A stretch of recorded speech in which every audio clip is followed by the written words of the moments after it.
بسم الله الرحمن الرحیم. ګوره د اوقات الزاویه دا ویلې وی کنه چې د فجر د پاره به کومه زاویه اخلو 108 یا 105 د عشاء د پاره هم دقه ٹھیک ده. د طلوع د پاره به زاویه شمس اخلو 90.83 دقه زاویه به د غروب د پاره مخلو ٹھیک ده. بل د بګی ذکر کړي د اشراق د پاره به زاویه اخلو 88.6 ٹھیک ده. او د عصر مکروه د پاره به اخلو 87.7 ٹھیک شو. او د بر فجر عشاء او غروب دا درې زمون بنیادی وختونه دي کنه د منځونو فرض منځونو. بل وخت دی مازیګر او ماسپخین ٹھیک شو. نو ماسپخین ټیم د پاره به مونږ سایه اصلي معلومو. نو چې د سایه اصلي نه زوال د نور راشي نو ماسپخین مونځ به شروع شي. چې د هغې خط نصف النهار نه سوری زایله شي را دې خواته نه شي هغه پرېږدي نو جنور هم اخوا لاړ که نه چې سوری د دې خوا شو نور هم لاړ نو بس دا به ډایرکټ دغه شي د ماسپخین ټیم به شروع شي. نو د مازدیګر ټیم چې دی نو هغه چې د دې سایه اصلي باندې د هر شي سوری مثلین شي. اوس د دغې دپاره د مازدیګر دپاره زموږ سره څه خاص زاویه شته دی نه. روزانه به دې کې تبدیلي راځي روزانه به دې کې تبدیلي راځي ٹھیک ده. د هغې دپاره به بیا یو قاعده کیږي د روزانه په بنیاد باندې به موږ د مازدیګر زاویه معلومو. د ماسخوتن او د ماښام او د سحر او د اشراق او د دې په شان د پیکس نه ده د هغې زاویه بلکې روزانه کمیږي زیاتیږي بدلیږي را بدلیږي ٹھیک شو نه. مازدیګر زاویه کې اصل نه راځي بدلون خو په سایه اصلي کې راځي. سایه اصلي کله وړه وي او کله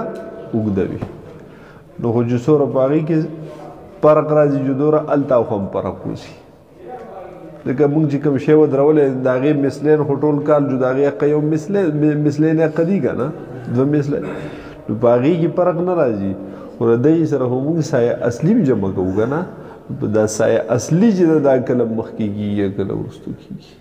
کله ډېري او کله کمیږي. نو د هغې چې هغه را کمه شي جو هغه مثلین به چې لږ روښویږي نو که هغه سیوا شي جو هغه مثلین لږ اخوا شي ورسره پوه شوې. نو د دغې دواړو دپاره به زاویې معلومو ټیک ده. اوس د مازدیګر زاویه چې معلومو نو د هغې دپاره ضروري ده چې موږ ته د سایه اصلي معلومه وي چې موږ ته د سایه اصلي معلومه وي. سایه اصلي معلومیږي یو په دایره هندیه سره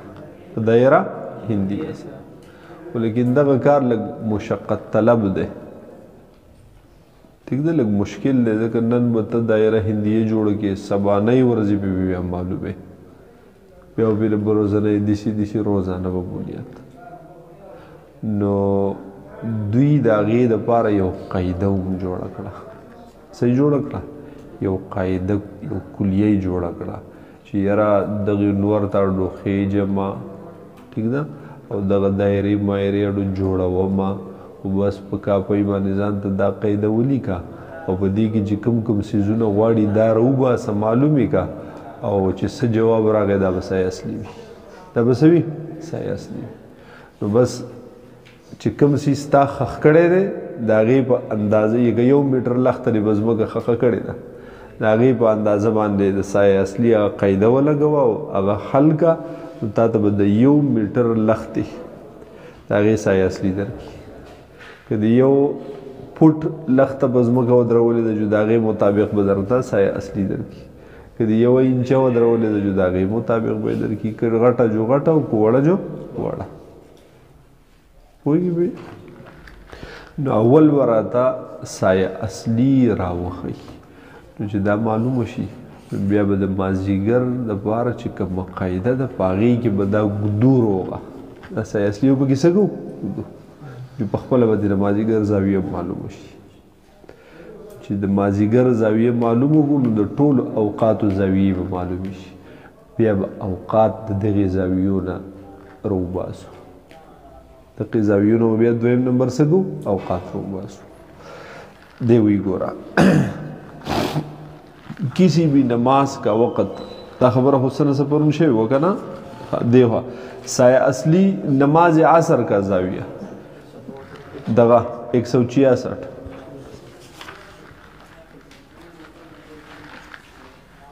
नमाज असर का जाविया नमाज असर के लिए जाविया क्या लिया जाएगा इससे पहले आप साया असली मालूम करने का तरीक़ा ज़हन नशीन कर ले फिर आगे की बात समझ में आएगी अवल साया असली मालूम होगा ब्या नूर खबरों बांधी पोशी वो साया असली मालूम करने का तरीक़ा जब सूरज अपने मदार पर हरकत करता हुआ हमारे खत तूल पर पहुंचता है इस वक्त हमारा जो साया होगा इसको साया असली या फ़ैउज़्ज़वाल कहा जाता है। ये सायरा दायरा हिंदिया बनाकर भी मालूम किया जा सकता है मगर वो अमल तवील और मुशक्क़त तलब है, इसलिए अगर आपको अपने मकाम का अर्ज़ुल बलद और इस दिन का मेल शम्स मालूम है तो साया असली मालूम करना इंतहाई आसान है।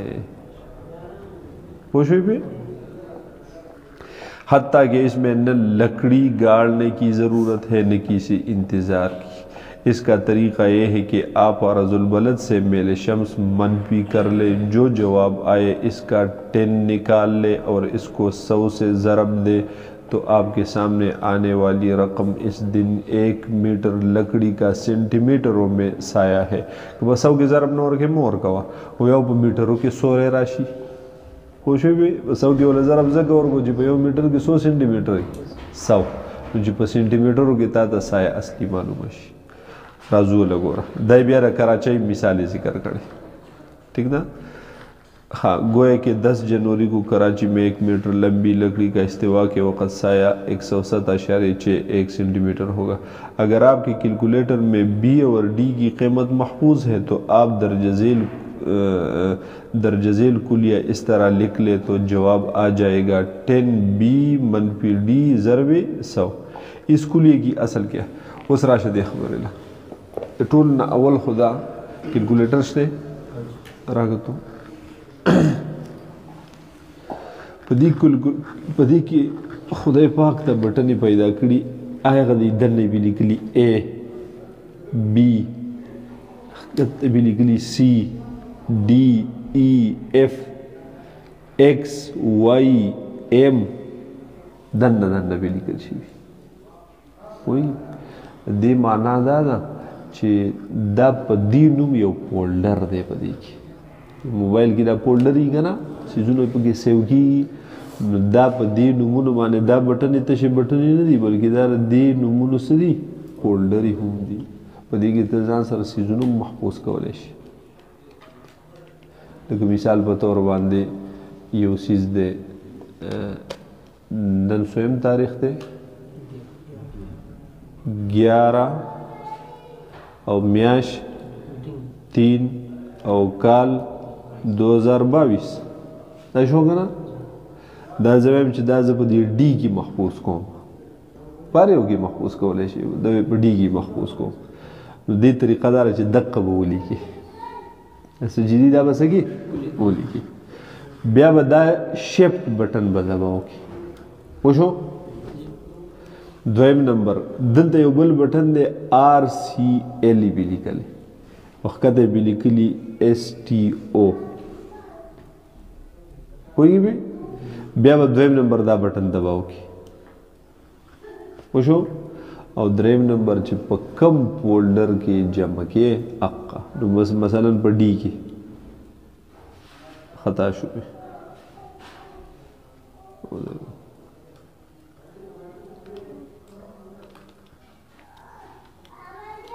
ټیک شو ټیک دی ګوره څه شی ولیکه مثال 2022 پوه شو دا 2022 زه په دې کې جمع کوم په دې ډي کې نو شیفټ بټن بیا RCL پوه شو بیا دا ډي بس دا په ډي کې محفوظ شو دلته بیا تیر نشان راشي چې 2022 دا په څه کې محفوظ شو په ډي کې بس تخکټ که اوس خبره ختمه اوس ته یې ګورې چې یاره دا ما چې په دې ډي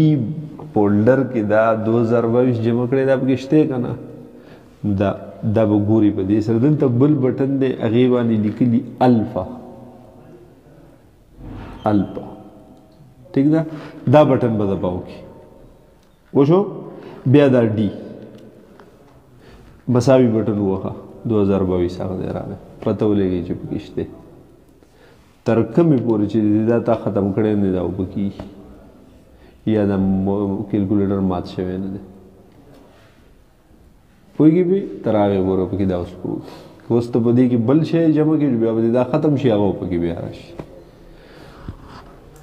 په دې قصه پوه شوې دې کې یو د اسانۍ دپاره دا خبره راته پکې ذکر کړې او دا د اسانۍ دپاره چې عرض البلد شپږ انسي طول البلدي میل الشمسي بل شي ته په مخه باندې لیکل مه کوه لکه چې ټول انسي لیکې خو دا په یو فولډر کې جمع کا پای کې سیو کا او بیا صرف هغه په خپل پوره قاعده کې هغه فولډر لګوا نو دا دې شو لکه چې هغه ټول انسي دی پکې ولګولې راشه 5 ضرب 5 مساوي 25 راغی که نه بس راشه زه اوس 5 سیو کوم په دې بي کې 5 مې په بي کې سیو وشو خبره ختمه بل اوس ویم چې 5 ضرب 5 یا او چې دا سیو کوم په سی کې دا به سی کې 5 کا 30 اوس 5 ضرب 30 ته ضرورت نشته یو مې به بي کې سیو کړی بل به سی کې که نه بي ضرب سی ولګوه څه ولګوه بي ضرب نوم دې شو لګه چې 5 ضرب 6 دې ولګه بي ضرب سی اوس دا به وخی بیا څنګه دسي الفا بي ضرب الفا سی بی ضرب سی شو مساوی 30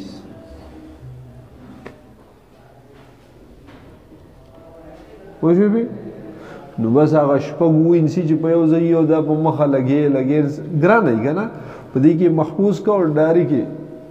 بس لګوه ډاري کې راله او چې ته اوس بي فولډر له په سی کې ضرب ورکې یعنې 5 چې پکې محفوظ دی هغې له پکې ضرب ورکې چې پکې محفوظ دی نو چې دا فولډر راوړې دلته پوره نو اول به دا الفا بټن وخی بیا به سر نور ساده طریقه کې خو دا الفا بټن به پکې څه کې دی به دباوې په دې قصه پوه شوې دا یو سیواګرې خبره وه